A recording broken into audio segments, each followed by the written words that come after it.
Welcome সকলকে।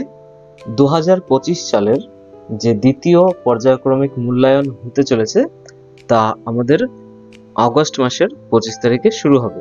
প্রত্যেকটি ক্লাসের হবে। শিশু শ্রেণীর আমরা আজকে বাংলা প্রশ্ন নিয়ে আলোচনা করব।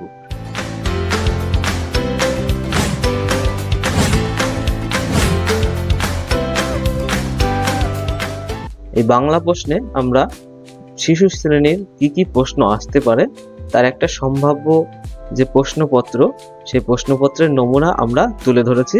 এরকম প্রশ্নই পরীক্ষায় প্রত্যেকের আসতে চলেছে। প্রথমে দেখা যাচ্ছে যে বাম দিকে কিছু অক্ষর দেওয়া আছে, ডান দিকে সেই অক্ষরগুলোই দেওয়া আছে। সেক্ষেত্রে এগুলো তীর চিহ্ন দিয়ে শুধু মেলাতে হবে, খুঁজে নিয়ে এগুলোতে বাচ্চারা কোথায় কোনটার সাথে কি মেলাতে হয় সেগুলো শিখবে। এটা সবাই দেখতে পাচ্ছ যে ঢয়ের সঙ্গে ঢ রয়েছে, তারপরে মূর্ধন্যর সঙ্গে মূর্ধন্য রয়েছে, ধয়ের সঙ্গে ধ রয়েছে, থয়ের সঙ্গে থ রয়েছে এবং পয়ের সঙ্গে প রয়েছে। শুধু এগুলো তীর চিহ্ন দিয়ে মেলাতে হবে, এটুকুই তাদের শিখতে হবে। তারপরে দুই দাগে রয়েছে আগের, পরের ও মাঝের বর্ণ বসাও। একটি দেখানো হলো যেরকম দ, ধ, দন্তের ন। তারপরে এবার এটা ড্যাশ ছিল, সেই শূন্য স্থানে মূর্ধন্য ছিল, মূর্ধন্যর আগে কি হবে সেটা ঢ হবে, সেটা বসিয়ে দেওয়া হয়েছে। তারপরে পয়ের পরে কি হবে, ফ হবে, সেটা বসিয়ে দেওয়া হয়েছে, এটা বাচ্চাদের লিখতে হবে। ফয়ের পরে ব, তারপরে ভ, এইগুলো তারা পরপর লিখতে শিখবে মাঝখান থেকে। তারপরে এইটা তোমরা নিজেরা করবে। তো অন্তর্য কার পরে হয়, অথবা অন্তর্যের আগে কে আছে, সেটা তোমরা নিজেরা করতে পারবে। তারপরে চলে আসবো আমরা পরের প্রশ্নে বাম দিকের নামের সাথে ডান দিকের তীর চিহ্ন দিয়ে মেলাও। একটি করে দেখানো হবে। বাম দিকে ছবিগুলো রয়েছে, ছবিগুলো সব বাচ্চাই চিনবে, শুধুমাত্র তার নামটা কি সেটা পড়তে পারলেই হবে। যেরকম এটা কমল মানে পদ্ম, সেই কমলের সঙ্গে তীর চিহ্ন দিয়ে দেওয়া রয়েছে, এটা করা রয়েছে। এটা একটা পাখি কি হতে পারে, এগুলো সবগুলো পড়ে দেখবে ঈগলের সঙ্গে তীর চিহ্ন দিয়ে মেলাবে। তারপরে এটা যে মগ, সেটাও তারা জানবে, এগুলোর থেকে পড়ে নিয়ে মগ দেবে। তারপরে এটা কলের সঙ্গে ছবি দেবে, আর কলের ছবির সঙ্গে যে লেখা শব্দটি জুড়ে দেবে। তারপরে এটা ঘট জুড়ে দেবে। তারপরে চলে আসবো আমরা পরের পৃষ্ঠার প্রশ্নে। পরের পৃষ্ঠায় রয়েছে ফাঁকা ঘরে সঠিক স্বরবর্ণ বসাও। স্বরবর্ণ বলতে অ আর রস্বই দীর্ঘই যেগুলো হয়, তাহলে অ স্বরে আ, রস্বই দীর্ঘই লিখে দিয়েছি। এটা লেখা ছিল না, ফাঁকা থাকবে এরকম মাঝখান থেকে সেগুলো লিখতে হবে।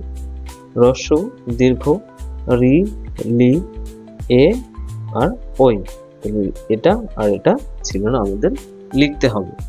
এইগুলো বাচ্চারা লেখা শিখবে, মাঝখান থেকে দু একটা বাদ দিয়ে দেবে। এরকমটা আসবেই প্রত্যেকটা স্কুলে। তারপরে এলোমেলো বর্ণগুলি সাজিয়ে লেখো।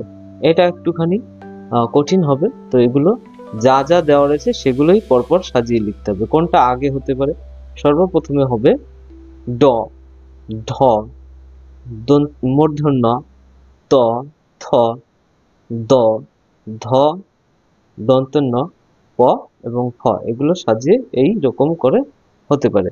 এবার এটা বিভিন্ন স্কুলে বিভিন্ন আসতে পারে, কোনো স্কুলে ব থেকে শুরু হতে পারে, কোনো স্কুলে ক থেকে শুরু হতে পারে, কোনো স্কুলে ছ থেকে শুরু হতে পারে, চ থেকে শুরু হতে পারে। বিভিন্ন স্কুলের প্রশ্ন বিভিন্ন রকম হতে পারে, সেগুলো পরপর সাজিয়ে লিখতে পারার ক্ষমতা তৈরি করতে হবে, তাহলেই প্রশ্নটা উত্তর করতে পারবে। এবার আমাদের এই ছবি দেখে নিচে নাম লেখো। তো ছবি দেখে নিচে নাম লিখতে হবে, এটা তো খুবই গুরুত্বপূর্ণ, সমস্ত স্কুলে আসার মতন। তো এগুলো আমরা এবার পড়া শিখবো, যে ছবি দেখে যে কোনো একটা অক্ষর লিখে দিল কিংবা নাও লিখে দিতে পারে বিভিন্ন স্কুলের প্রশ্নে। এটা দেখি, প্রথমে একটা বলের ছবি দেওয়া রয়েছে, তো বল, ও দেওয়া থাকবে, ল আমাদের লিখতে হবে ওল, ট, ব, টব। তারপরে ঔ দেওয়া থাকবে, সদ নিজেরা লিখতে হবে, ঔষধ হবে। এটা ইট হর্ষই দেওয়া থাকবে, এটাও আমাদের লিখতে হবে। তারপরে এটা খরম রয়েছে, খ রয়েছে আমাদের ডয়শূন্যরা এবং ম নিজেদের লিখতে হবে। তো এই হলো আমাদের পিপির বা শিশু শ্রেণীর একটা প্রশ্নর যে মান বা বিভিন্ন রকম প্রশ্নের যে হতে পারে বিভিন্ন স্কুলে, তার একটা স্পেসিমেন দেওয়া হলো। এরকম করেই বাচ্চারা প্র্যাকটিস করবে বাড়িতে, তাহলে পরীক্ষায় তারা ঘাবড়ে যাবে না। এবং এই প্রশ্ন প্র্যাকটিস করার সঙ্গে সঙ্গে আরো কিছু প্রশ্ন আমরা অবশ্যই দেব। সমস্ত কিছু প্রশ্ন প্র্যাকটিস করে গেলে তারা অবশ্যই পাবে।